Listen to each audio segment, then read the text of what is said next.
ஹே கீதா, எனக்கு வீடு வரைக்கும் லிஃப்ட் குடுடி. சாரி டி, எங்க ரெண்டு பேருக்கு தான் இதும் இருக்கு. இட்ஸ் ஓகேடி, பரவாயில்ல. மாமே லிஃப்ட் குடு மாமே. என்ன மாமே உனக்குலாம் லிஃப்டா? ஏறு மாமே. நீ ஹேண்டில் பேர் மேல உட்காரு மாமே. குட்டி கொஞ்சம் அந்த மடியில உட்கார வச்சுக்கலாம். ஓட்டு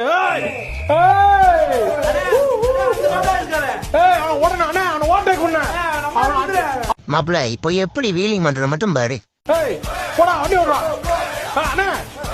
என்ன மாமா லிஃப்ட் வேணுமா? வேலையா பண்ணி தெரியுறீங்க. ஐபோன்ல புடிச்சு இப்ப நம்பர் பிடிக்கிறேன் பாரு. பட்டாம் மாமே, அக்காவை கேட்டுன்னு சொல்லு. மாப்பிள்ள யாராச்சும் பாக்குறாங்கன்னு பாரு. யாரும் பாக்கலடா. டேய் மாப்ள எந்திரிடா. அது அவ்வளவுதான், முடிஞ்சு.